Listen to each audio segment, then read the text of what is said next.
Deep dives and blue skies. Welcome back to Talking Blue with Nick, the best Dodgers analytical podcast that you can find.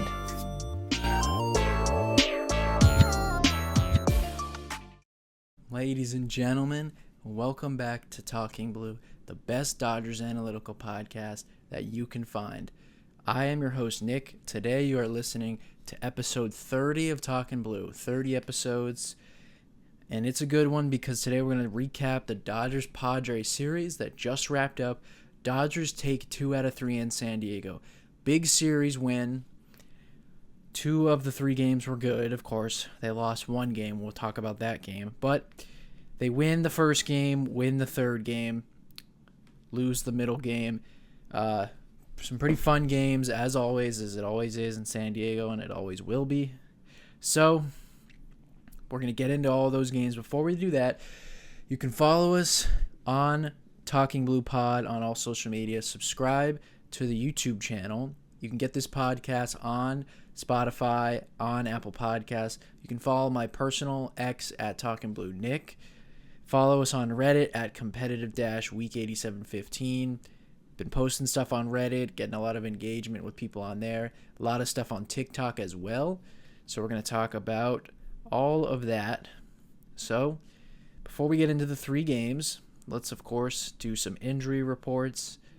So the 2 big starting pitching injury guys that have news, Blake Snell and Tyler Glasnow. So Blake Snell threw a light bullpen session on Tuesday. That was in Dodger Stadium, I believe. No, that was in San Diego. I believe it was only 20 pitches or so, 70%. He said he came out feeling good. He will then throw another bullpen on Friday and will continue to ramp up. Tyler Glasnow threw a bullpen in Los Angeles on Tuesday, has continued to feel good. So that's 2 good injury reports from those guys. Emmett Sheehan continues to rehab. He is expected to go at least 4 innings in his next rehab start. Then after that, the Dodgers will make a decision about whether he can come up with the big team and go forward from there. Other than that, not too many injuries. The only other injury report, Freddie Freeman, who of course has always been dealing with the ankle, also is nursing a quad injury. So that's why you could kind of tell in some of the San Diego games he wasn't running out a lot of balls or taking the extra base. But of course, Freddie still comes up big at the plate, which is what you pay him to. Go ahead, start with the first game. This was on Monday night in San Diego. Dustin May versus Nick Pivetta. Talked about it on the pre-series. Freddie Freeman doubles into right field. Dodgers go up 1-0. Will Smith comes up, sac fly to make it 2-0 Dodgers. So they go up 2-0 in the top of the first. But the Padres, of course, would respond. Bottom of the first, Manny Machado hit a double. That brought in Tatis, and then a Jackson Merrill sac fly would tie the game up. Tatis was attempting to steal second. He was safe. The throw got into center field, and then Cronenworth scored from third.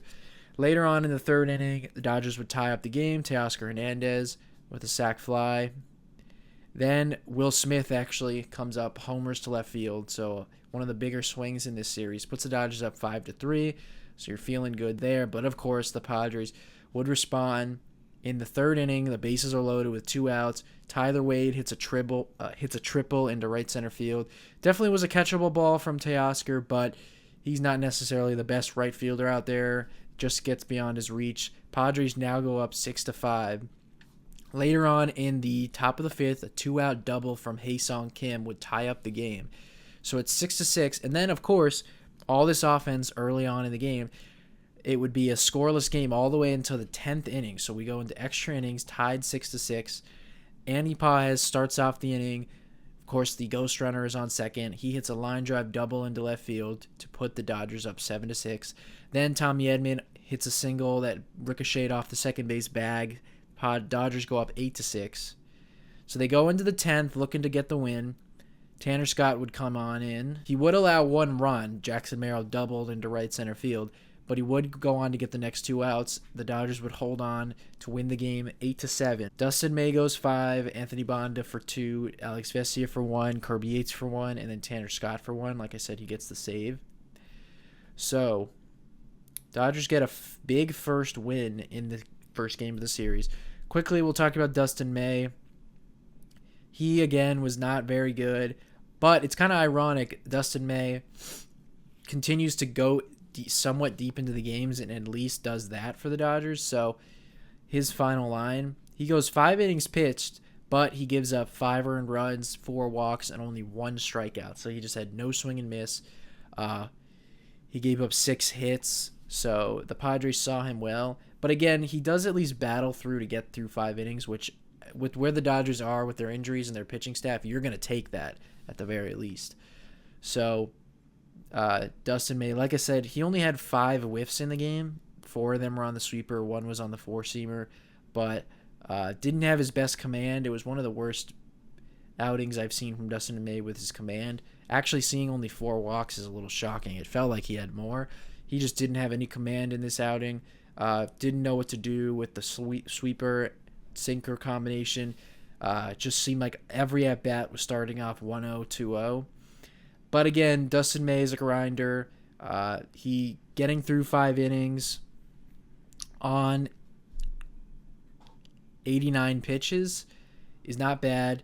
The Dodgers didn't necessarily leave him out there to die, throw 110 pitches like someone else later in this series. So, not going to talk too much about Dustin May. His ERA goes up to 4.46, so he's become one of the only trustworthy pitchers when it comes to taking the ball every 5 days, but he has not pitched very well for sure. I mean, he's got an ERA of 4.46.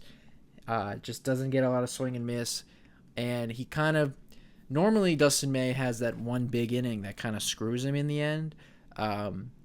This was a little bit different. Every inning, the Padres just had traffic. But at the end of the day, the Dodgers have a ton of injuries. You're going to value Dustin May for going out there to taking the ball every 5th day, giving you 5 innings. So, really, the MVP of this game was the bullpen, considering that Dustin May gave up all those runs. After Dustin May leaves the game, the Padres don't score a run until the 10th inning. So Anthony Bonda came in. He's starting to look a little bit better after getting off to a pretty bad start. He's got his ERA down to 3.82. Bonda goes 2 innings, has a strikeout, doesn't give up any earned runs. Alex Vesia, he goes 1 inning. He's got his ERA down to 2.89. He's been very good as of late. They're getting a little bit homer happy, giving up some homers. He's locked back in. He's got his ERA down to 2.89. Like I said, Kirby Yates, who they've used a good amount since coming off the IL, he goes a scoreless inning, gets 2 strikeouts, and then, like I said, Tanner Scott he does not give up a earned run because it was the ghost runner, but it is a run, of course, and he got a strikeout and obviously got the save. So the bullpen goes a combined 5 innings, gives up no earned runs, strikes out 5. So lately the bullpen's been super taxed, but Joe Davis actually threw out a stat today, so I'll credit him. When the Dodgers win, the ERA bullpen is in the 2s or something like that, and when the Dodgers lose, the bullpen in the ERA is over 7, which obviously makes sense. A good bullpen's going to lead to wins, a bad bullpen's going to lead to losses, but it just shows that when the bullpen does its job, the Dodgers are going to win. So they have been locking back in. It really helps that they got guys like Yates and Kopech back. It looks like they could get some other guys soon. So the bullpen looks to be in a little bit of a better spot, and it was also not too taxed in this series. While they did use a lot of guys, it didn't feel like they were very taxed. So that is very good. And then quickly the offense, they go 5 for 13 with runners in scoring position. So that's obviously very good to see, considering the last series they were very bad. They get back to their ways of hitting with runners in scoring position. They had 12 hits in the game, only had 3 walks, so like I said, had to hit their way to the win. Freddie Freeman had 3 hits, even with some of the injuries he's had. And then Andy Pages and Tommy Edman also had 2 hits. So just wanted to shine a light on them. Obviously, Will Smith hit that home run. So we'll just talk about him really quickly. Will Smith, I just wanted to give a lot of credit to. Cal Raleigh has been the best catcher in baseball this year. There's no doubt. He's an elite defensive catcher while also hitting 26 home runs. He's been incredible. But without question, the second best catcher in baseball and the best catcher in the National League has been Will Smith. So I just wanted to read his numbers. He's hitting .318 with a .421 on base, 500 slug, and a .921 OPS. That gives him a weighted runs created plus of 163, which is 6th in all of Major League Baseball. Not just for catchers, not just in the National League, in all of Major League Baseball, he has been a top 10 hitter. Also has a 15% walk percentage, which is 8th in all of baseball. An elite offensively, definitely having the best offensive year of his career so far. Now, isn't hitting a ton of home runs. He has 6 home runs, but he's in the 96th percentile in launch angle sweet spot percentage. He's in the 95th percentile in chase percentage and in walk percentage. So he's just controlling the strike zone right now at an elite rate while also making a lot of contact. Like I said, he's hitting .318. So early on in the year, Will Smith was seeming to get a little bit lucky. A lot of his expected numbers were not great. He's turned that around completely because he's in the 91st percentile in expected batting average, 83rd percentile in expected slug. So while he's not hitting for a ton of power, he still is getting his extra base hits and putting the ball in play, leading to that .318 average, leading to an on-base well over 400, a 500 slug, and then a .921 OPS. He's also a very good thrower behind the plate. He's in the 80th percentile in caught stealing above average, and he's in the 67th percentile in pop time. So he's very quick, and he's got a very strong arm. One of the things he's not very good at is blocking and framing. He's got pretty low numbers on that. But he's an elite offensive catcher who throws well. So there's no doubt he's the second best catcher in baseball, best catcher in the National League. He should, without question, be starting the All-Star game for the National League. Just wanted to shine some light on Will Smith because he's been really fun to watch this year. And he's also been one of the best hitters in baseball when it comes to runners in scoring position.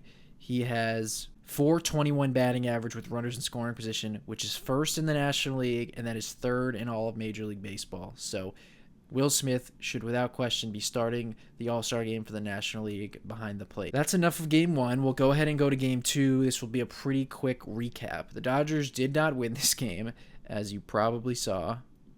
So Lou Trevino actually gets the start for the Dodgers. He is going to open the game, and then Matt Sauer is going to come in to pitch a lot of the innings in the game, and then another surprise pitcher came in to pitch the rest. So Lou Trevino started the game. In the bottom of the third, the Padres would get on the board on a Luis Arraez double. Then Manny Machado will make it 2-0 with a single. Jackson Merrill triples to make it 3-0. So they go up 3-0.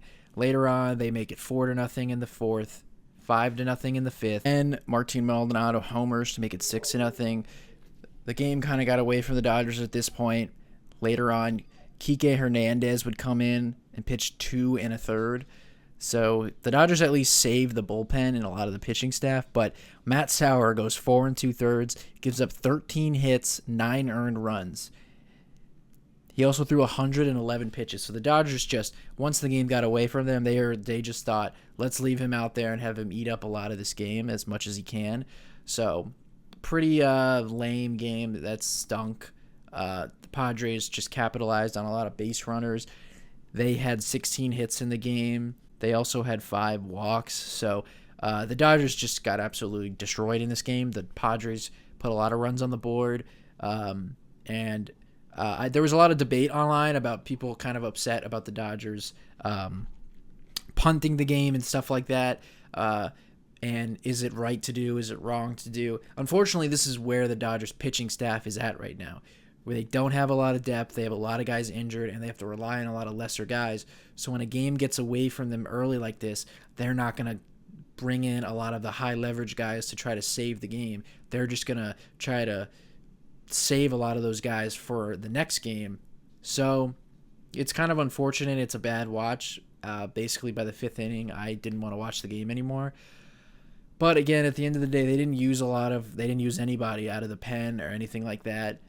So they kind of did punt in a way. I mean, again, the Dodgers were going to try to win the game through the first few innings, but once it became 7-8-0, they were basically said, let's not bring anybody else in and let's just punt this game away. So not really much to talk about. It's just a unfortunate game. Dodgers got rocked. So what I really wanted to talk about was Mookie Betts. He made a really nice sliding play in the first inning, or I believe it was the first inning, one of the first few innings. So I just wanted to talk about Mookie Betts' defense. So I've kind of hinted at doing this for a few weeks, few months now, and I really thought now, because there's been a lot of info and a lot of numbers and a lot of a big chunk of games have now been played, I figured it would be a good time to really dive into some of the numbers on Mookie Betts defensively. So it's, of course, a very big topic with Dodger fans, especially online. I see a lot of people on Reddit and a lot of people on Twitter who don't think Mookie Betts should be at shortstop, who think he should just play right field, not really sure why they're doing it and stuff like that. Of course, there is a lot of that I do agree with, and I think I should say first, I think that Mookie Betts' best position is right field. He's played that most of his career, and he's been an elite defensive right fielder. He's probably one of the best defensive right fielders of all time. So I do think that is his best position. But him playing shortstop does allow a lot of other things on the field. It allows other guys to play other positions. And so if their plan has always been, if Mookie can at least hold it down defensively, they're going to keep him there.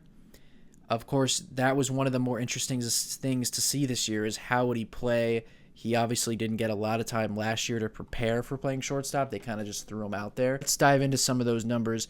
Of course, if you watch him on TV, you would probably see that he is very solid defensively, and the numbers back that up. So, outs above average. So, quickly, before I get into this, defensive metrics sometimes can be weird. They're not always the most precise. Two good numbers to look at are outs above average and defensive runs saved. Outs above average is a stat that is better for more day-to-day and more just average plays, because like I said, it's outs above average, so it's more how good are you defensively on average. Defensive run saves, again, is a very good defensive metric, but it can be somewhat skewed by like crazy defensive plays. If someone robs a home run and it's would have been a grand slam or something like that, you're saving a lot of potential runs. Now, again, I don't want to say that I don't want to act like defensive run saves hurts you, because if you make a great play, that is good for your defense. But that's why you might see some guys have a lot of defensive runs saved, but then on outs above average, they're not as high. So it's not necessarily the perfect thing. It can be hard, but they are two pretty good numbers to look at in terms of saving runs and then how good are you on average. So in terms of outs above average, Mookie Betts ranks 7th in all of baseball among shortstops. Bobby Witt is number 1. He has 13 outs above average. That is number 1 in all of baseball. After that is Nick Allen of the Braves. He has 11 outs above average. Then it goes Mason Wynn 3rd, Carlos Correa 4th, Meteroth, I'm not sure how to say that last name, of the Chicago White Sox. Jeremy Pena is 6th, and then Mookie Betts at 3 outs above average is 7th. He is the 7th best defensive shortstop in all of baseball. He has a success rate of 79%. He has a very high success rate. Then again, when you go to defensive runs saved, he is 5th in all of baseball with 5 defensive runs saved. Again, it gets a little different because now the first shortstop in terms of defensive runs saved is Taylor Walls of the Tampa Bay Rays, but then you have Jeremy Pena. He ranks 2nd. Zach Neto ranks 3rd. Nick Allen is 4th, and then Mookie Betts. So either way you slice it, Mookie Betts is a top 10 defensive shortstop in all of baseball. That is very impressive at this stage of his career to be 32 years old, never played shortstop at the major league level full-time with the exception of last year, basically. Never been a full-time infielder. Obviously, the last few years with the Dodgers, he's played more infield, played a lot of second base. But to basically be a career right fielder and to be 32 years old, move to shortstop, probably the hardest defensive position to play other than catcher. To be an above average shortstop and not just be average, slightly above average, but to be pretty well above average is pretty crazy to think about. He's got a lot of cool plays to watch. He's kind of mastered sliding plays going up the middle. He doesn't have necessarily the strongest arm in terms of when you look at it on Baseball Savant, but watching him on TV in real time, he's got enough arm strength to play shortstop. He made another great play in Game 3 of this series. So I just wanted to shine some light on Mookie, that he's been a very good defensive shortstop. And up until this point, a lot of the people that didn't want him to play shortstop, they don't have anything to stand on right now. He's played well defensively from the eye test. The numbers back that up. And right now, going into the rest of the year, later into the middle part of the year, then we'll obviously go into the later part of the year, postseason. He's been very good defensively, and right now there is no reason to think about acquiring a shortstop or switching him or anything like that. He's been very good, and it's just crazy to think about a 32-year-old outfielder moving to shortstop. Has been pretty good so far to start the season. So that's some pretty cool stuff from Mookie Betts. Originally, this game, it was supposed to be Justin Robleski. It ends up being Ben Kasparius. Ben Kasparius comes in to start the game against Randy Vasquez. So let's go ahead and talk about that game. The second inning, Andy Pages threw out Gavin Sheets at home plate. Absolute missile, 99 miles an hour. Just another outfield assist from Andy Pages. Then, later on in that inning, a Martin Maldonado walk with the bases loaded would put the Padres up 1-0. Pretty frustrating from Ben Kasparius right there. Martin Maldonado is one of the worst hitters in baseball, and he's been that for years. He gets walked with the bases loaded, and he's the 9-hitter. So the Padres go up 1-0. The Dodgers would not get on the board until the 5th inning. Michael Conforto hits a home run to left center field to tie up the game. So it's 1-1 now. Then we go ahead to the 6th inning. Teoscar Hernandez with a couple runners on. Homers to dead center. Big homer for Teoscar. He's struggled mightily. He struggled big time in this series. Gets a fastball right down the middle from Jeremy Estrada. Hits it out to dead center. Pretty big moment in the game. Dodgers go up 4-1. In the 6th inning, bottom of the 6th, the Padres would respond. They get a run on a sac fly from Gavin Sheets. Bonda would pitch out of that inning to keep it 4-2. Then in the top of the 9th, Will Smith would give the Dodgers some insurance with a RBI single into right. Dodgers go up 5-2. Then Alex Vesia comes in to get the save in the bottom of the 9th. He strikes out the side to do just that, get the save. Dodgers win by a score of 5-2. Of course, they win the series. A lot of pitchers pitch in this game. So Ben Kasparius actually goes 4 innings. Lou Trevino goes 1. Jack Dreyer goes 2/3 of an inning. Kirby Yates 1/3. Michael Kopech came in, pitched 1/3 of an inning, but he had 3 walks, so he gets taken out for Anthony Bonda, who goes 2/3 of an inning. Then Tanner Scott for 1, Alex Vesia for 1. So, like I said, they used a lot of bullpen arms, but as you could see, a lot of guys, Jack Dreyer 2/3, Yates 1/3, Kopech 1/3, Bonda 2/3. So, didn't necessarily throw a ton of pitches and stuff like that. They just used a lot of guys to finish out innings and stuff like that. But pretty good game, pretty good series overall. We'll go ahead and just, again, shine some more light on the bullpen. So Ben Kasparius goes 4 innings, strikes out 2, also gave up the 1 earned run. It's kind of funny.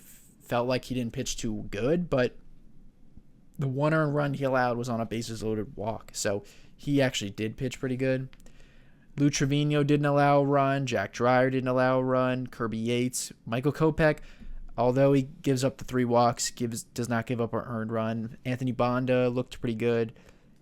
And then Tanner Scott and Alex Vesia have really locked in as of late and have looked pretty dominant. Obviously, the one guy that wasn't dominant was Kopech. I've been really excited to see him. He pitched the 1 inning against the Cardinals and didn't allow any earned runs and had some strikeouts and looked dominant. The velocities looked really good, but not great to see that he had 3 walks. He's always been a guy who's had walk problems. Even when he was dominant with the Dodgers last year, still did walk batters. His fastball command sometimes gets away from him, and when you see him leaving balls up over the zone by a foot or so or something like that, that's when you kind of know you're in for trouble. But normally he does lock in and it leads to a lot of swings and misses. He's got a really explosive fastball, so not really worried about Kopech, but that does kind of stink that he couldn't even get out of the inning or something like that. But the bullpen as a whole in this series was pretty incredible, to be honest. A lot of good stuff from the bullpen in this series. The Dodgers wouldn't have won the series without them, of course.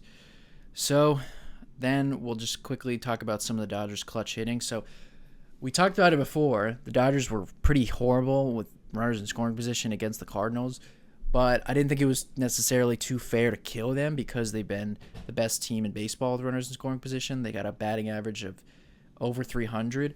So I just wanted to shine some light on some guys. So we already talked about Will Smith. He's been the third best hitter in baseball with a 421 batting average. Then after that, Andy Pages is ninth in all of baseball with a 383 batting average, runners in scoring position. Freddie Freeman is 12th. He has a 370 batting average. And then, even with all his struggles, Teoscar Hernandez, 339. That's in the top 30 as well. So a lot of really good hitters with runners in scoring position. And that's always going to lead to wins because big hits in big spots brings in runs, and it's kind of backbreaking for the other team. So it's really good to see that throughout this series, the Dodgers did hit with runners in scoring position.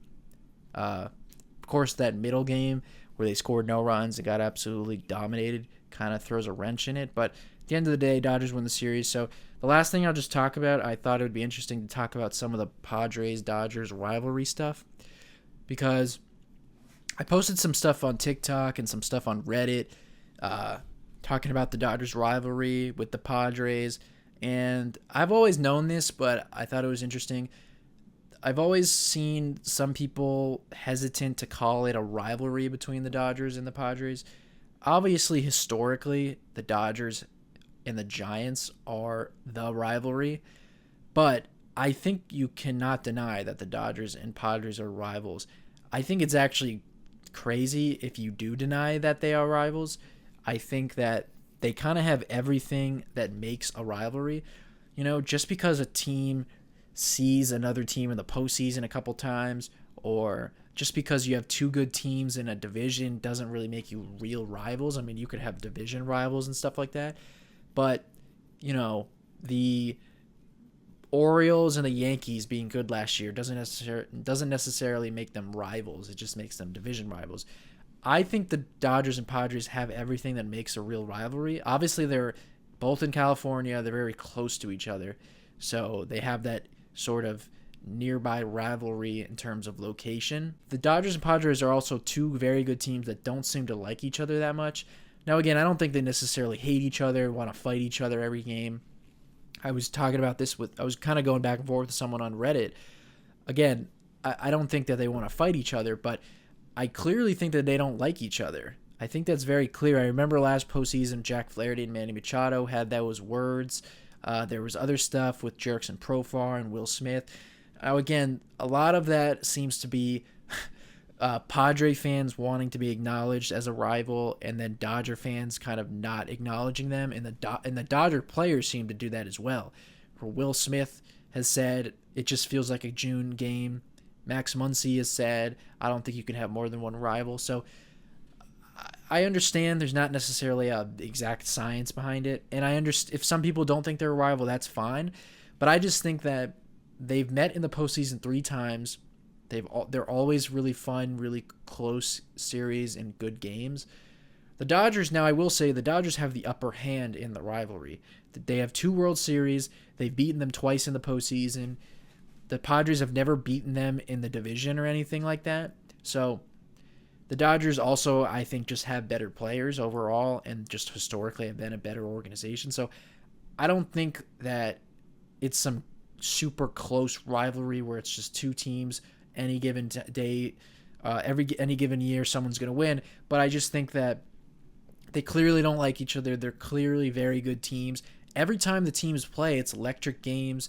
Now, again, a lot of Dodger fans like to say, well, when we play the Padres, it's like the World Series for them, and for us, it's just a regular game. Yes, I agree on a scale of who wants it more. It's bigger for the Padres. The Dodgers are the best team in baseball, and throughout the last 5 years, longer than that, have been one of the better teams in baseball. The Padres have only really been good since the start of 2020, and there's been a lot of years where they weren't even good within that. 2021, they didn't make the playoffs. 2023, they didn't make the playoffs. So they're kind of been an up and down franchise, even though they have been good. So again, I understand it's not an exact science, but every time they play, it's electric. It clearly means a lot to the fans. It clearly means a lot to the teams. I think there's no doubt that it's a rivalry, and it's going to continue to be that. Now, again, if the Dodgers continue to beat them a lot and, maybe beat them in the postseason or anything like that, then the rivalry stuff will go down. But give me your thoughts in the comments below. I'd love to hear. Do you think it's a rivalry? Is it not a rivalry?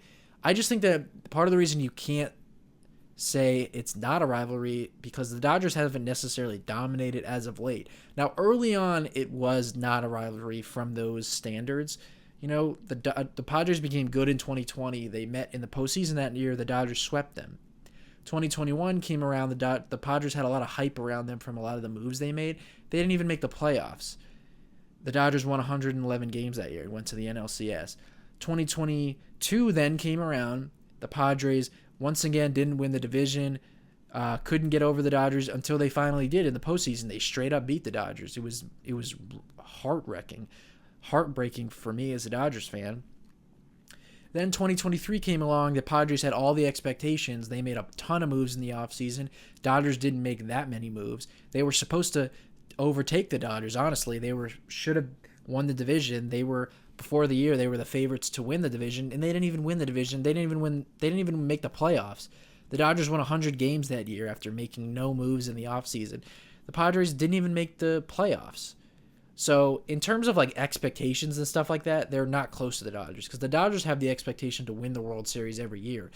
A lot of the Padres fans have tried to create that standard like they're on the Dodgers level, and they're not on the Dodgers level. So I understand the Dodger fans' perspective from that side, but they have been a very good team. Last year was a time when it got close because the Padres actually beat the Dodgers in the regular season. They won the season series and started to get, like I talked about before, an upper hand on the Dodgers. I've talked about before that Padres always get up to play the Dodgers, get really hyped, and a lot of times they outplayed the Dodgers last year. Then they, of course, we all know what happened in the postseason, had a 2-1 series lead. Looked like they were going to put the Dodgers away for good. And then at that point, who knows what you call the rivalry. The Dodgers would have lost to them twice. But then we all know what happened. The Padres go scoreless the remaining series. Dodgers beat them. So I just think that because they've taken turns beating each other in the postseason, again, the Padres, it was only one time, but the Dodgers was only 2 times. And then because of the regular season, it's the most electric games in the regular season. The Yankees and the Red Sox have been a historic rivalry. The games are never like this in the regular season. The Cardinals and the Cubs, same thing. There's other teams, the Brewers and the Cubs. Maybe you could say, the Astros and Yankees have some kind of rivalry. A lot of that is because of the Astros cheating stuff. The games are not like this. They're the only 2 teams in baseball that when they play, it's a postseason feel. There's no other 2 teams in baseball that have that. So a lot of that, I feel like that's why they are a rivalry. If you were to ask me, they're the Dodgers' biggest rival right now. Again, historically, it's the Giants. We're going to go and play the Giants this weekend in LA. So there's going to be a lot of rivalry talk, but it's the Dodgers and the Padres that are the biggest rivalry in baseball right now. And there's no doubt that I look at the Padres as a rival, and I respect them and think they're a very good team. But with that all said, the Dodgers have the upper hand on them in the rivalry, and they're the better organization, and they're the better team. So that's enough rivalry talk. That's enough talk for Talking Blue. Thank you guys for listening, as always. A lot of great stuff happened this week. Dodgers take the series from the Padres. We will, like I said, they will take on the Giants this weekend. I believe it'll be Yamamoto, Kershaw, and Dustin May. Giants have played very well as of late, so that should be a good series. So, as always, you can get this podcast on Apple Podcasts, on Spotify, subscribe to the YouTube channel, turn on the notifications, follow us on TikTok, on X, and YouTube Shorts as well. We're going to have a lot of stuff coming out. I had one of my first really viral post on TikTok the other day that got over 2,000 likes and is continuing to get a lot of likes. So that's really cool. So I'm going to continue to post stuff on Reddit, on TikTok. Keep an eye out for stuff like that. Dodgers Giants this weekend. We will hear tomorrow. I'm going to make a preview series for that. So we will see you guys at the preview series for the Dodgers and Giants. Thank you guys for listening.